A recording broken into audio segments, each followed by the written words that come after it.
Du ciel, la traversée mortelle du feu est nettement visible dans cette région de Tadmaït en Kabylie. Un bâtiment entier crame, sous les yeux de quelques habitants du village voisin totalement impuissants. Dans la zone, le vent souffle encore fort, ce qui accélère l'avancée du feu. Les hauteurs de ce village de Sbarbar dans la wilaya de Bouira sont difficiles d'accès. Les pompiers tentent d'humidifier le terrain, mais le vent et la forte chaleur les mettent en difficulté. Ces deux frères ont pu accéder à leur maison, trop tard. Le feu s'est propagé rapidement depuis cette direction, selon les habitants du village. Heureusement, je n'étais pas chez moi. Je ne pensais pas qu'il atteindrait ma maison, car l'incendie se trouvait loin, de l'autre côté, dans la ville en face. Le vent a fait sauter les flammes d'un flanc de vallée à l'autre.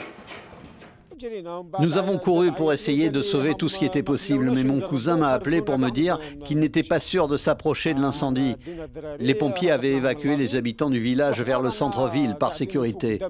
Quelques adultes sont restés pour tenter d'éteindre les flammes, mais malheureusement, elles ont atteint cet endroit. Cette région à 150 km à l'est d'Alger est réputée pour son massif forestier. Et la canicule, parfois jusqu'à 48 degrés, assèche encore la végétation et rend la tâche des sauveteurs toujours plus complexe. Depuis la nuit de dimanche, le nord et l'est du pays sont touchés et les images échangées sur les réseaux sociaux montrent l'étendue des dégâts.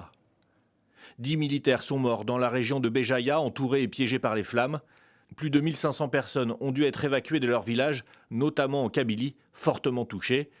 Sur les 97 départs de feu répertoriés, 15 n'étaient pas encore maîtrisés ce mardi matin.